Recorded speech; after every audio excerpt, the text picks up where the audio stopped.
पहलगाम आतंकी हमले पर पाकिस्तान के पूर्व कप्तान शाहिद अफरीदी का शर्मनाक बयान सामने आया। उन्होंने हमले की निंदा करने और आतंकियों को जड़ से मिटाने के अपने देश को संदेश देने की जगह भारत पर ही झूठ बोलने के आरोप लगा दिए हैं। उन्होंने कहा कि पहलगाम आतंकी हमले के लिए पाकिस्तान को दोषी ठहराने से पहले भारत को सबूत देना चाहिए। उन्होंने दुबई में मीडिया से बातचीत के दौरान ये बातें कही है। पाकिस्तान हमेशा से आतंकियों को पनाह देता आया और पूरी दुनिया के सामने जगजाहिर इस बात के बावजूद अफरीदी भारत से सबूत मांग रही हैं।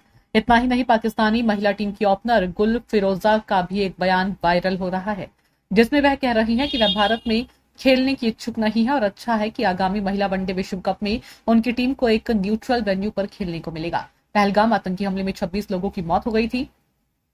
गांगुली श्रीवत्स ने पाकिस्तान से क्रिकेट रिश्ता तोड़ने को कहा था। इस आतंकी हमले के बाद सौरभ गांगुली और श्रीवत्स गोस्वामी जैसे पूर्व भारतीय क्रिकेटर्स ने पाकिस्तान से क्रिकेट रिश्ता तोड़ने की बात कही थी। भारत फिलहाल आईसीसी टूर्नामेंट्स या एसीसी टूर्नामेंट्स में ही पाकिस्तान के खिलाफ खेलता है, लेकिन पूर्व क्रिकेटर्स का मानना था कि इन टूर्नामेंट्स में भी पाकिस्तान को बॉयकॉट करना चाहिए। अब शाहिद अफरीदी का बयान सामने आया। पाकिस्तान के पूर्व ऑलराउंडर शाहिद अफरीदी ने आतंकी हमले के लिए पाकिस्तान को जिम्मेदार ठहराने के लिए भारत सरकार की आलोचना की और कहा कि पड़ोसियों के पास पाकिस्तान के तार जुड़े होने का कोई सबूत नहीं है। शाहिद अफरीदी ने क्या कुछ कहा।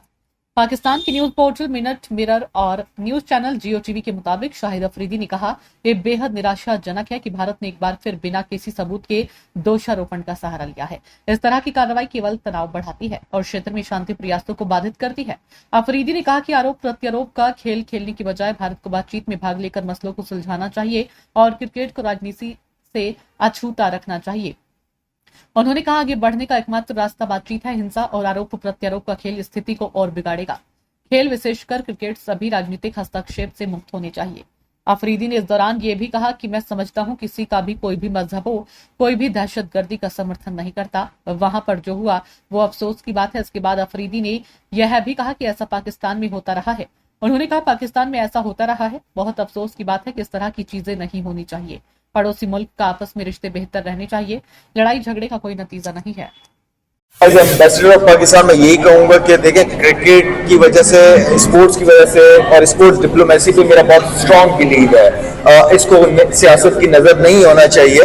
पड़ोसी मुल्क हैं, एक दूसरे का ख्याल रखा जाए। लेकिन ये है कि एपिसोड अभी हुआ है और आपने डायरेक्ट पाकिस्तान का नाम ले लिया, तो एटलीस्ट आपको सबूतों के साथ आए, दुनिया को बताया, ठीक है। और मैं समझता हूँ कि हमारा किसी का भी कोई मजहब, जिसका भी कोई जो मजहब हो, वो दहशतगर्दी को कोई सपोर्ट नहीं करता। एक इंसानियत की, बेगुनाह आदमी की वहाँ पे जो हुआ है, बहुत अफसोस की बात है। पाकिस्तान में जो होता रहा है, बहुत अफसोस है। इस तरह की चीजें नहीं होनी चाहिए। पड़ोसी मुल्क एक दूसरे के ऊपर, पड़ोसियों के वैसे भी हकूक होते हैं। तो मैं समझता हूँ कि आपस में रिलेशनशिप बेहतर रहने चाहिए। लड़ाई झगड़े का कोई रिजल्ट है